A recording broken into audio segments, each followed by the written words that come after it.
Hey everybody, welcome to Bible class. Now today we're going to be looking at really the first part of the story of Joseph whenever we really learn who is he, what's his relationship with his brothers, what about his relationship with his father? I don't know. Well, let's get into that. Boom, ba boom, ba boom, ba boom, ba boom, boom, ba boom, boom, ba boom, ba boom, ba boom, ba boom, ba boom, boom, ba boom, boom, ba boom, ba boom, ba boom.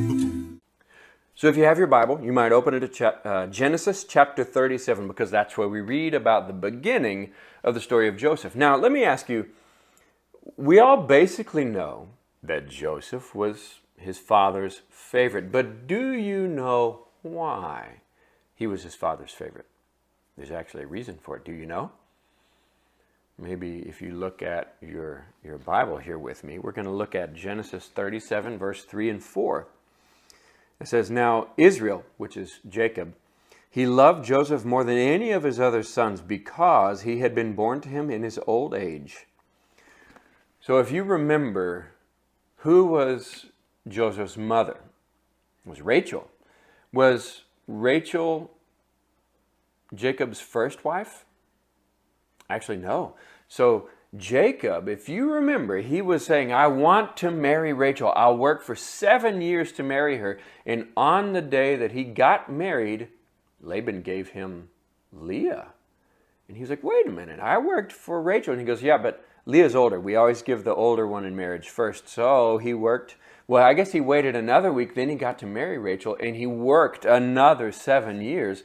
And that was his favorite wife. And so it took her a long time to actually have children. Then she had Joseph and then Benjamin. And when she had Benjamin, she actually died in childbirth.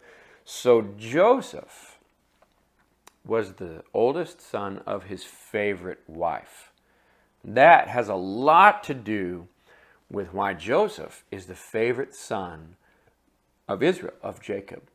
So what does that do to his relationship with his brothers? Of course, they were jealous. Think about this. If you have brothers and sisters, what if you knew that one of your other brothers or sisters was the favorite of your parents? You probably wouldn't like it very much. I wouldn't. And I think that's a very normal reaction. So we can read a little bit about what happens. So let's look and see as we are thinking about this story. And he has Joseph now, this ornate robe. It's some say many colors, some say long sleeves. It's a special coat, and it generally shows that he's favored. In verse 4, it says, when his brothers saw that their father loved him more than any of them, they hated him and could not speak a kind word to him. Then, of course, he has some dreams, right? The sheaves of grain bow down, and then the sun, moon, and the stars bow down, and his brothers hate him all the more. And then this happens. So we're going to start in verse 12. Now, his brothers had gone to graze their father's flocks near Shechem. And Israel said to Joseph, as you know, your brothers are grazing the flocks near Shechem. Come, I'm going to send you to them. Very well, he replied. So he said to him, go and see if all is well with your brothers and with the flocks, and bring word back to me. Then he sent him off to the valley of Hebron. Sent him off from the valley of Hebron.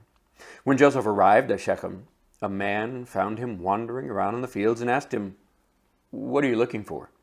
He replied, I'm looking for my brothers. Can you tell me where they are grazing their flocks?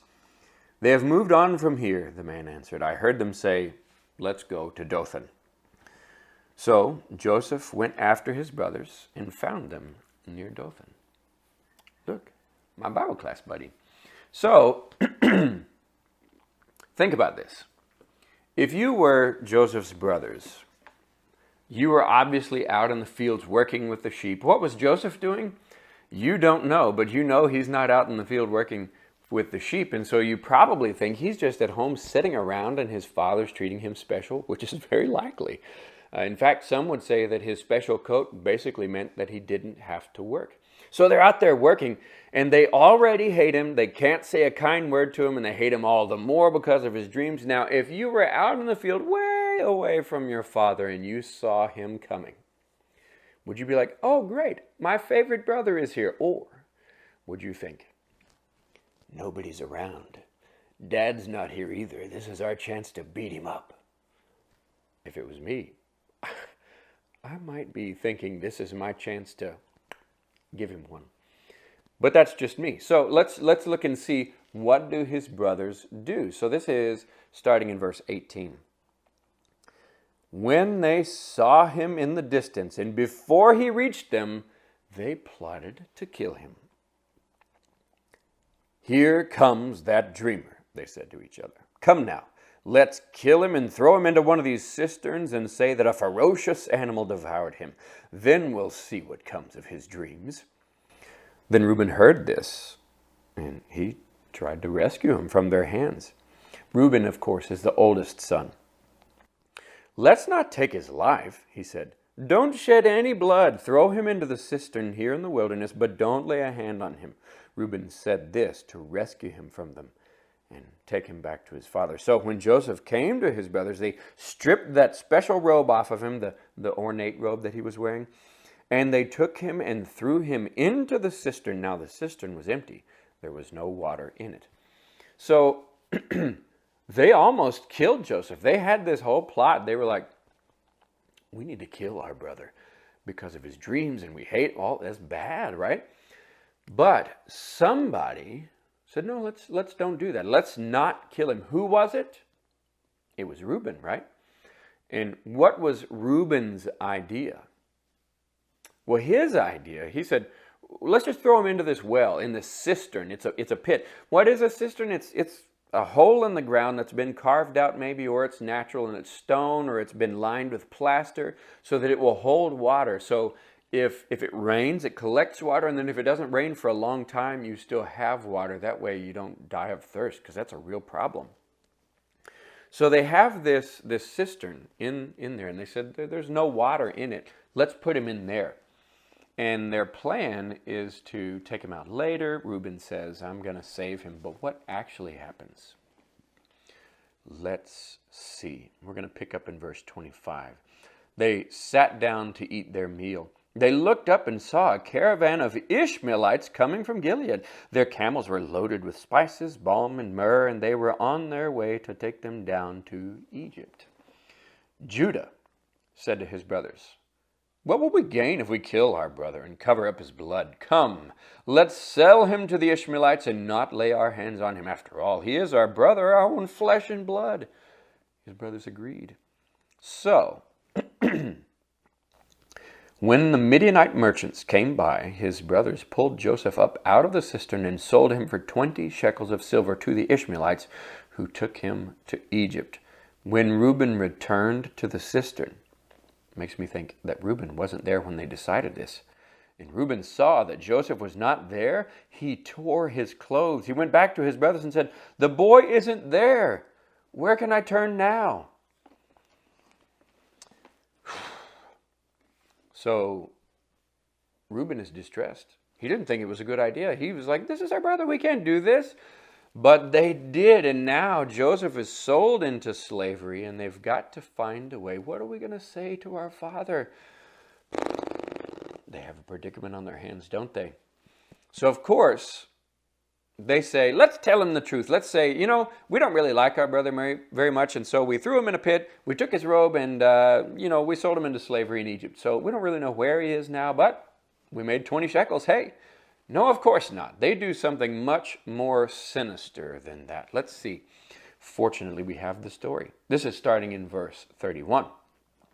Then they got Joseph's robe, that special one that he wore, and they slaughtered a goat and dipped the robe in blood. They took the ornate robe back to their father and said, we found this. Examine it to see whether it is your son's robe. He recognized it and said, it is my son's robe. Some ferocious animal has devoured him. Joseph has surely been torn to pieces. Then Jacob tore his clothes, put on sackcloth, and mourned for his son for many days. All his sons and daughters came to comfort him, but he refused to be comforted. No, he said, I will continue to mourn until I join my son in the grave. So his father wept for him. Meanwhile, the Midianites sold Joseph in Egypt to Potiphar, one of Pharaoh's officials, the captain of the guard. So Joseph was the favorite son of his father Jacob, and that really caused a lot of problems. Jealousy and all these things, and anger, frustration from his brothers. And ultimately they were like, we got to beat our brother up and maybe even kill him, but definitely we're going to sell him into slavery. All these problems arose really because of the issue of jealousy, envy. And it came down to Joseph was a favorite. Not a good idea. So this is how Joseph got sold into slavery and found his way to Egypt. And Egypt is going to be a very important part of the story of the Israelites, which are the children of Israel. We've been talking about them.